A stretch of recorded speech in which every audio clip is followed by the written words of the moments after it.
It's beginning to look a lot like Christmas. Oh, let's review. Let's analyze the scene. Sounds holly jolly to me. Before it's over, let's begin. Bum. Bum.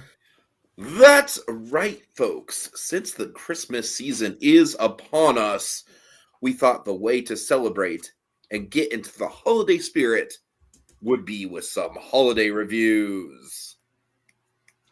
6 to be exact, selected and arranged for your Yuletide pleasure. So, silver up those bells, light the multicolored lights, and go out and build a snowman as we engage in some Seasonal seasonal shenanigans. shenanigans. Yeah, we're supposed to say this part in unison. Sorry. It's all good. No problem. I should have warned you about that. All right, folks. How you doing tonight, Jacob? Are you ready for the holidays? Yes, I am. Yeah, I'm looking forward to it all being over so we can all go back to like the normal traffic patterns and whatnot. That would be nice, right? Anyways, that's all I care about because I am, in fact, anxiety personified. I don't know if you know this, Jacob. They actually based the anxiety character on Inside Out 2 off of me. All right, anyways. Okay, folks, so tonight we are kind of right in the middle of our seasonal shenanigans. We've done 3. We have 3 to go. And we thought a really nice way to kind of do that transition would be with, this is definitely going to be the quickest one of the 6 this year. But I think it's going to be a really nice one. Tonight we're talking about the 1952 Mickey Mouse short entitled Pluto's Christmas Tree. This thing's only 7 minutes long, but it packs in quite a bit. It's got just a lot of good Christmas atmosphere. It's got, frankly, some really, really memorable Chip and Dale antics. It even has a cameo from Donald and Goofy and Mickey and Minnie, I mean. No, Mickey has a cameo. I don't know if you know this, Jacob, but Mickey Mouse is in this short. Yeah, I didn't notice. Sorry. No, it's all good.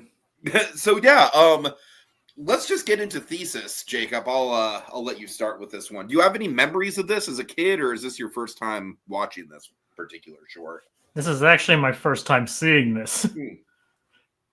I literally just watched it just a little not too long ago. You know, it's like, but I gotta say, it actually is. It's just a pleasant little short. It's not like they weren't trying to be like too innovative with this short or anything.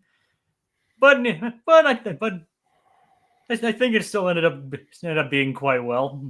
I wouldn't say this is like a all-time classic or anything in my personal opinion, but it's worth a rewatch around the holidays. Probably not every year, but probably like every couple of years. Yeah, I think this kind of has like that Norman Rockwell flavor that you kind of want in a Christmas related piece of media that came out of the 1950s, right? It just kind of got that like just wholesome, quintessential like middle class Americana that this time period does pull off so well. I think this is quite good. Like I said, I think the big memorable component of this thing is Chip and Dale. I think if it was just Pluto getting into antics with the Christmas tree, it wouldn't be as memorable, but I think Chip and Dale really kind of make this thing. As for me, I honestly don't know if I watched this whole short at any given point. I'm sure that when the Walt Disney Treasures DVD that had the complete Pluto shorts came out, I must have watched it once because I was knee deep in the Walt Disney Treasures stuff, and I definitely like marathoned everything that I got. So I'm sure I've seen this thing at least one time. The thing I really do remember this short from, though, is some of the old Walt Disney singalongs, specifically the Christmas ones, obviously, where clips of this short would kind of be featured within the songs in montage format. Specifically, I have such a vivid memory of the bit where Chip and or Dale, I don't remember which one, is trying to kind of like be incognito in front of Mickey, like in like he's dressed as Santa with all the other Santa statues, and then Mickey's like lighting the candles. Like that is very much like a very clear memory I have in childhood of just a piece of animation that I saw a lot. And I did watch the sing-along songs quite a bit. Obviously, the big one for me was Disneyland Fun, but I had a pretty decent sized collection of them. I think I had some of those too. Mm-hmm. And for me, I think the Christmas ones were always some of the more memorable ones because they contained, much like Disneyland Fun had like antics with the actual costume characters that you would see in the parks. The Christmas ones would too, except they wouldn't be in the parks; they would just be in sound stages, romping around, and then also like certain segments would cut to other stuff. I know Once Upon a Winter Wonderland from Melody Time, I believe, was another one that got recycled a bunch. I'm sure the Nutcracker from Fantasia popped in here and there. Different wintry Disney shorts would kind of make their presence on these VHS tapes, and this one was no exception. But Jacob, in recent years, and I don't know if you know this because I don't think you've been to this particular version of the attraction, but do you know where Pluto's Christmas tree made a rather prominent appearance in the Disney parks as of late? No. It's specifically in the queue for the Disneyland version of Mickey and Minnie's Runaway Railway. Huh. Because that queue is frankly one of the best queues that Disney has ever put together. I respect the hell out of it. I could wait in that thing for an hour and be totally entertained the whole time. That queue is basically set up like a Mickey Mouse museum. So it's got a lot of parody posters of different, like what if different variations. Like, for example, they have an absent-minded professor parody poster, but it's the absent-minded Professor Ludwig von Drake. They have, they just a bunch of stuff. That's kind of in that same style. But more importantly, they have a lot of essentially displays that are made to look like the actual quote-unquote movie props and sets from various iconic Mickey shorts. So a couple good examples we have here are we have Mickey Mouse's Keyblade from Kingdom Hearts, which is obviously very cool to see in person. The Beanstalk from Mickey and the Beanstalk shooting up out of the ceiling, which is very cool. We have the entirety of the Mickey Mouse Playhouse set. So there's a lot of cool Easter eggs, sight gags, and just throwbacks and homage in this queue. Like I said, if given the choice, I think this thing is better than the Indiana Jones queue. Frankly, I think it's really, really good. It's really solid. But Pluto's Christmas Tree is one of the shorts that is very prominently represented because essentially what they do is they represent the whole damn room that this thing takes place in. So not only do we have the titular tree, which is very prominent, we also have the fireplace, which has the Santa candles on the fireplace mantle. So the attention to detail in this queue really is quite spectacular. And when I did see that in the Disneyland queue, it did kind of put this short in my mind as something that we probably should cover at some point.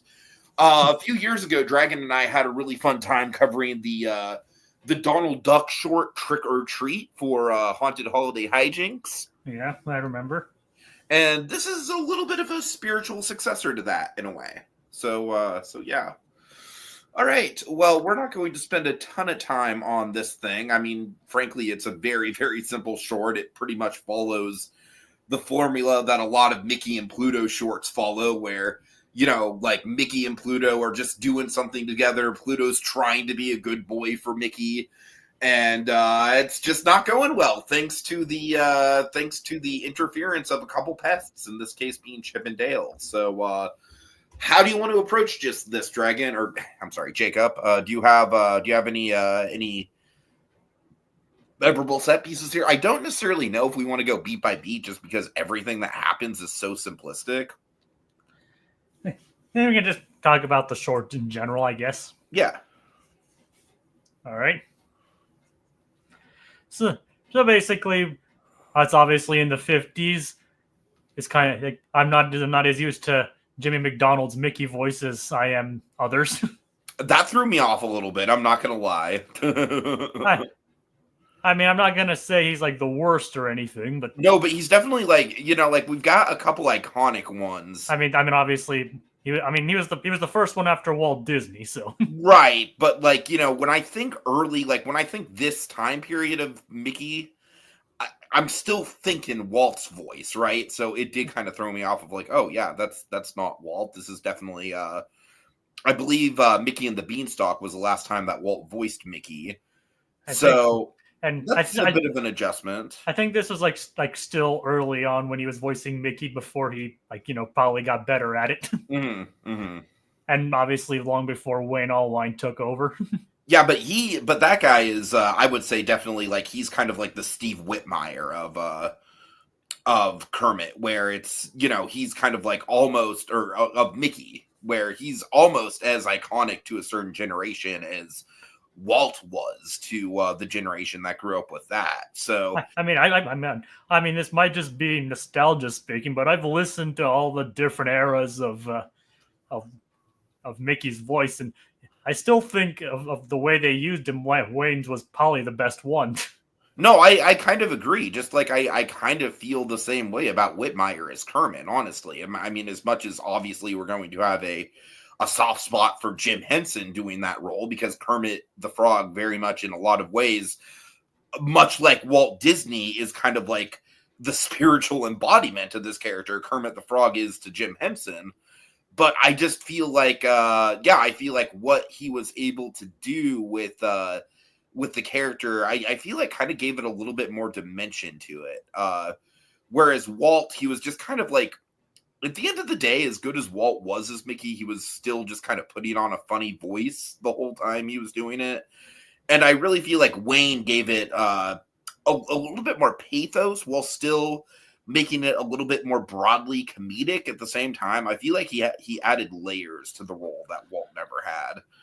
And then this guy just kind of feels like kind of a weird middle ground. Like, it's not a bad performance per se. It's not like I mean, this probably isn't his best showcase either way.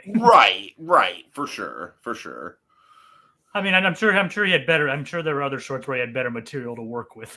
And this is by and large a Pluto short, which it's interesting with Pluto because he did have a line of shorts. Like, there were title cards that had Pluto on it. So it's like, I do kind of wonder why this wasn't just an actual Pluto short. It's just, I'm sure that line of shorts was not as prominent as the Mickey shorts. And Mickey draws in crowds. Sure. But, I mean, at the end of the day, Mickey is just kind of like very much a side character in this. I mean, I think Chip and Dale have a much more prominent role than he does. Heck, even they had their own title cards. They do, yeah. One of the things I do want to point out, and this is something I actually just discovered through, just watching the short and seeing the credits. And it's always fun to go back to old Disney movies and even old shorts and check out the credits, specifically for the animators, to see if you can catch people that you recognize. Is there any particular names that popped out to you in the list of animators here? Well, I'm not necessarily an animator, but you did mention Donald earlier, and the director Jack Hanna pretty much was very well known for his Donald Duck shorts. All right. Yeah, that's fair. And I think probably the reason why that crossover was pretty seamless is because Donald had a lot of interactions with Chip and Dale before this. Like, yeah, I mean, in all honesty, I think this short probably would have been a lot funnier if it was Donald's Christmas treat. Probably. I mean, I'm sure maybe they did do. It might not have been as like wholesome and Norman Rockwell-esque though. Yeah, I know, and which I do think this short does strike a pretty good balance of. I know, but maybe there were something similar when they did Donald Duck and Christmas, but yeah. So who knows? Maybe it's just something I haven't seen yet on there. But But the name I wanted to point out is specifically, I believe he was credited for the layouts of this short. It's none other than Yale Gracie. No, I didn't notice. I didn't see his name. Master Gracie himself, kind of the one of the top 3 or 4 people who was responsible for the designs of the Haunted Mansion. Yeah, so let's start there, because I do think that some of the most memorable elements of this movie, of this short, do just come from the colors and the background, specifically when we're like zoomed in on the tree and we have kind of just those splashes of primary colors that, you know, kind of fill out the backgrounds. They're almost kind of ethereal, right? Yep. And I do think that kind of makes sense with Yale's work. Yale very much was kind of like a kind of a more abstract artist within the Disney company. Yeah, it really worked obviously well for the Haunted Mansion and here. Mm-hmm, mm-hmm. 2 starkly different styles, but I feel like they came together very well. So yeah, I definitely wanted to point that out. Just obviously as a Parks fan, I feel like, you know, obviously with the Haunted Mansion, you have like the whole freaking house is literally pretty much named after him at this point, with the Gracie manner of it all. And I feel like as we move deeper and deeper into Haunted Mansion mythology through the different iterations of the Haunted Mansion, as it goes through its different refurbs and everything, I feel like the name Gracie kind of becomes more and more prominent. Obviously, it was very prominent in the Eddie Murphy movie as well. So, yeah, I mean, I feel like it's very interesting, like these people who were, you know, started out as animators, but then kind of moved on to become park people. And I feel like just by my nature, I definitely am more I mean, I love animation too, obviously, but the parks are kind of like my bread and butter, right? Like, I'm a fan of animation, but I'm like a historian, like a straight up historian when it comes to Disney park stuff. So I always find it interesting to go back, look at stuff like, you know, the characters that Mark Davis animated, for example, and see that kind of like through line of his sense of humor that would then translate into stuff like Pirates of the Caribbean and the Jungle Cruise gags that he added. It's all very kind of like, it's like, I feel like the Disney animation roster mixed with the parks roster was kind of in a constant state of symbiosis with each other in a really interesting way, especially during this time period. Yeah, I can totally see what you mean there. Like, there's a lot more integration there. Mm-hmm. All right. Where else do you want to go with this? Why not get to actually the short itself then? Yeah, sure. And so it just basically begins. It's like where Pluto and Mickey just going out to get a Christmas tree, and you see Pluto just searching around. Mm-hmm. Some pretty interesting gags with this Pluto running through the snow. If this was Christmas in July, of course, we count the going out to get a Christmas tree as a trope, but we're not going to do that here. Yep. We don't have time for that monkey business. But yeah, I mean, I feel like the Chip and Dale of it all really does kind of like I said, I feel like it is kind of what makes this short as memorable as it is. And well, I don't think there's much in the Chip and Dale stuff that like really stands out from other Chip and Dale appearances. I feel like this, and I could be wrong about this, but I feel like this might be one of the early times that it's certainly not one of the early Chip and Dale appearances. I had to check myself on this. They've been around for roughly about 10 years by the time this thing came out. But by and large, as we kind of already established, Donald Duck was sort of their primary sort of focus. Yeah, that's basically where they became very popular, was when they were, you know, one of the frequent foils of Donald. Mm-hmm. And of course, in the context of that, like they popped up like very quickly after like the post-war stuff. And essentially they're just fucking with a poor guy who has PTSD from the war, if you want to look at it like that. Yeah, you come back from the war, and then you get terrorized by two little chipmunks. Oh man. All right. So yeah, we get I do like that we leave the house a little bit just to go on the Christmas tree hunt. It kind of broadens the scope of the short, not a ton, but it kind of, it gives it a little bit more flavor.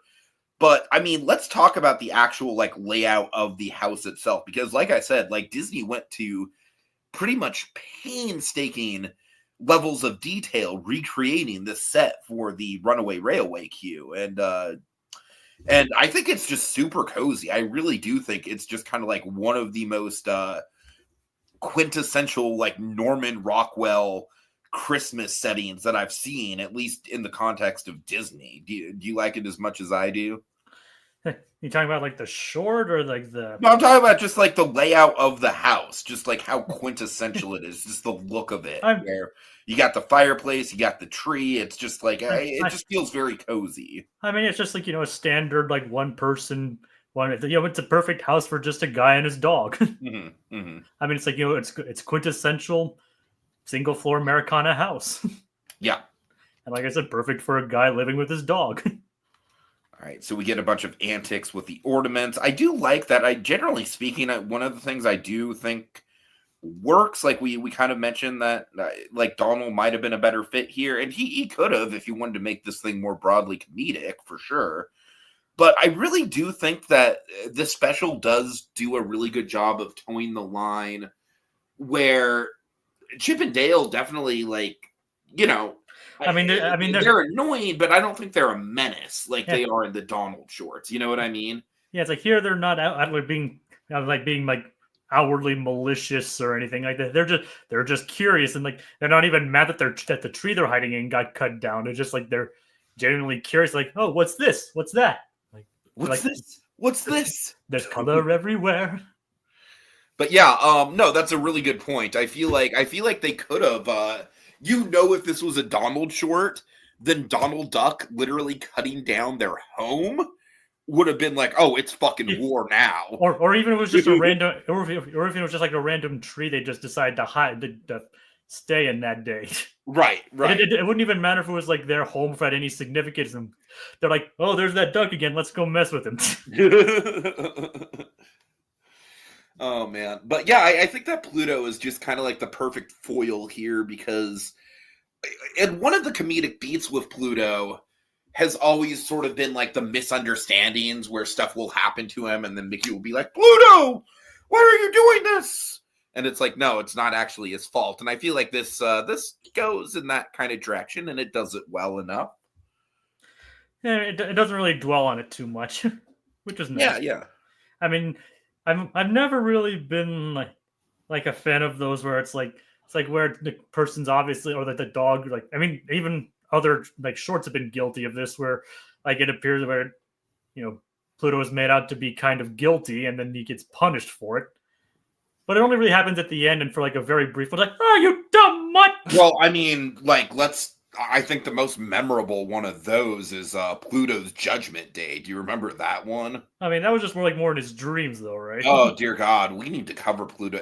I don't think we've covered Pluto's Judgment Day for Haunted Holiday Hijinks, but seriously, that would be it's not exactly a Halloween short, but it left an impact on me, man. It's definitely terrifying. I mean, we'd also at that point we should also cover like the Mad Doctor. Oh, yeah, I've been vouching for the Mad Doctor for a while, actually, for sure. I think we should do, like, during our holiday stuff, I think it would be appropriate to just kind of bring out these shorts a little bit more than we have.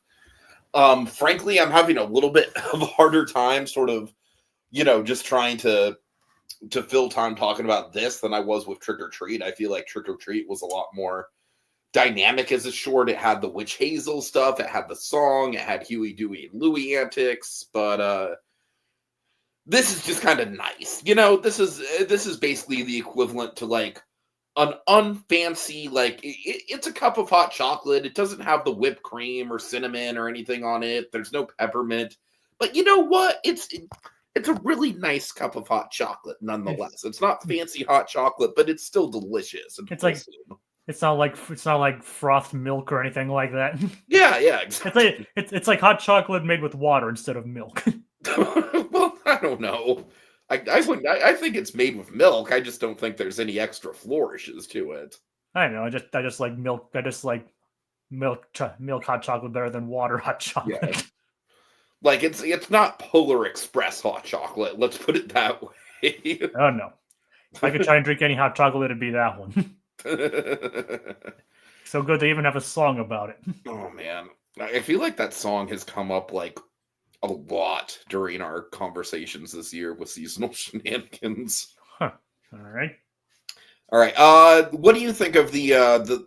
Because, like I said, I think the most memorable gag is just the Dale trying to pose as or Chip or whoever it is.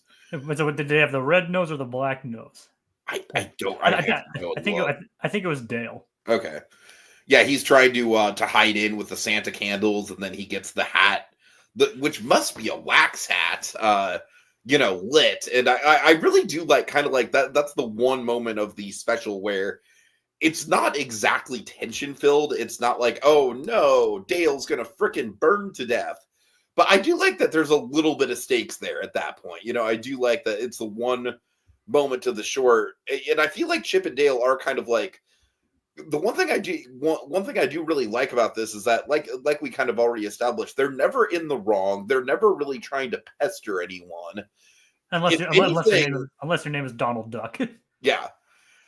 If anything, I feel like they are the most in the right here because it really is their home that has been displaced. So, well, in this case, it's more of just a tree that they were hiding in. Sure.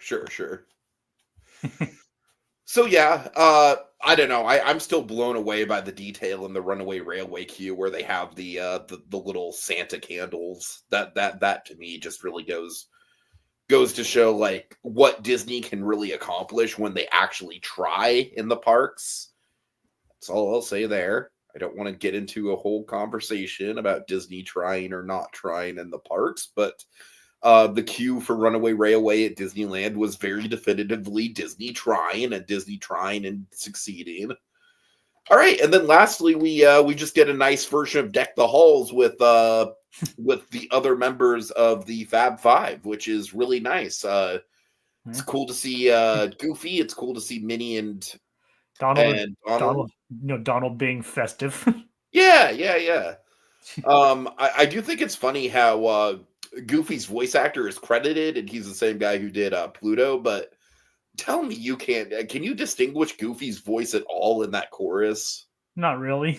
I can't either. That kind of threw me off a little bit. Whatever.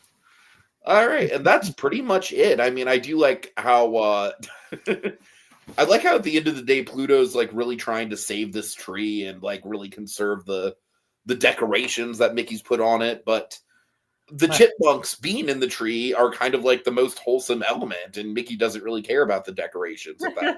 He's like, oh, look, Pluto, chipmunks. I think that's just really nice. It's kind of a little, a little bit of a holiday moral of, it's almost kind of like a very, very, very condensed version of the Grinch moral, where it's like, it's not about the decorations, it's about the company. Yes. And then we end with the good gag of Pluto gets the sticker on his mouth. Little Blue is in the chat. He points out even in House of Mouse, they once again do the bit where Pluto gets a sticker put on his mouth. I thought that was a funny bit. It was like, do not open until Christmas. And that's pretty much all she wrote. I was pretty much expecting this to go on about a half hour, and look where we're at. We're at 29 minutes right now. I think that went pretty much exactly as planned. Jacob, do you have any final thoughts on this one? No, as you mentioned, I think this is a nice little slice of Americana. It's not trying to be a classic, and if it was, it didn't really succeed in that regard. But I wouldn't say it's bad by any means. It still has some quality animation, some good gags, and some warm, fuzzy holiday feelings. I mean, I wouldn't necessarily call it a classic. I wouldn't go that far, but I do think it's memorable. I do think that this does kind of stand out, especially when you think of other like holiday shorts released during this era. I actually did put this up to a poll, and this won pretty decisively. The other options we had were the Silly Symphony, which was basically just another recreation of The Night Before Christmas, and then we had a couple like much older black and white Mickey Mouse cartoons that were kind of in sort of the It's a Wonderful Life vein of A Christmas Story, where it's technically set around Christmas, but it's much more like those early Mickey Mouse cartoons were very much had kind of like a theme of the Great Depression and kind of like Mickey Mouse being the everyman, kind of powering through that. And that's what both the shorts that I suggested were like. This is just, it's very much the most cozy one of the Walt era, I think. And also, like I keep saying, the fact that they were able to recreate basically the entire set for this short in full 3 dimensions in the Runaway Railway queue, including little tiny details like the Santa candles on the chimney mantle. I mean, I really do think that this short has some staying power. It might not be a classic, but I do think it is the iconography here is pretty memorable, and I think we should be celebrating that. I haven't seen the queue. I guess I'll have to look that up now, but yeah, definitely look it up for sure. I would look up the whole queue, Jacob. I think you'd get a kick out of it, honestly. I mean, I've been on the Runaway Railway down in Florida. But yeah, but the thing about the Runaway Railway in Florida, Jacob, is that they literally just like, okay, we have this space that used to be the Great Movie Ride queue. We're basically not going to touch it at all. With Disneyland, they built a show building from the ground up. The Disneyland version of Runaway Railway is way better. They even have like one brief transitional moment in Runaway Railway that isn't in the Florida version, and just that brief transitional moment adds a lot of atmosphere. Like, there's just little things they do. Like, for example, in the finale room, where Mickey is up on the, he's playing his guitar and singing "Nothing Will Stop Us Now." With Minnie, having the picnic. That room is actually like they're up on a hill in the Disneyland version, and everything's a little bit more elevated, and it does kind of give you a bigger sense of scale in that room. So there's like various little changes, subtle changes, but I feel like changes that do very much enhance the experience in the ride, although the ride is mostly a clone of the version in Florida. But then if you take the cue, the fact that I do like the fact that the exterior in Hollywood, in Florida, is still the Chinese theater for the most part. I love the neon marquee. I think the neon marquee in Florida looks really cool. It is. But I still think just having the El Capitan Theater and having it just fit right into the Toontown architecture, and then having that theater be the home of this super elaborate museum that could frankly be a walkthrough attraction in its own right. Like, you know how Toontown at Disneyland has the Mickey's house and Minnie's house and, those attractions? Yeah. The queue for Runaway Railway is way better than those. And that's just the queue. So yeah. Anyways, I'm done waxing poetic about Runaway Railway. But Runaway Railway, make no mistake, is the reason why this thing was on my radar to begin with. But yeah, I do think this is just a classic slice of Americana. It might not be the most memorable thing that Disney's ever put out, but I do think it's got staying power, especially if the Imagineers were willing to go out of their way to recreate it so lovingly. I mean, and I truly do think that the Pluto's Christmas tree set piece in the Runaway Railway queue is one of the most detail-orientated and accurate things that they have in that whole queue. It really is pretty prominent. So yeah. Okay, well, big thanks to Eli for joining us in the comments here. I know that this is a little bit short. Jacob, we only got a couple gifts under the tree. You want to shake one up and see if we can guess what it is? Yes, why don't we? I'll let you open it. All right, well, let's see. I'm shaking it, and I'm getting I'm getting it's animated, but it's definitely not Disney. I'm getting an off-brand kind of animation, and Oh, what's that? What's that? Some salsa music? A samba, perhaps? Grandpa's gonna sue the pants off of Santa? It must be the iconic Grandma got run over by a reindeer. Hooray! Grandpa's gonna sue the pants off of Santa. That's what he's gonna do. I couldn't help myself. So look forward to that. All righty, folks. Jacob, why don't you take it out with the outro? All right, folks. Time to dash away, dash away, dash away all. But as we wave goodbye, don't you cry. We'll be back again next time. For even more seasonal shenanigans. La la La la la la la la la la. Grandpa's gonna sue the pants off of Santa.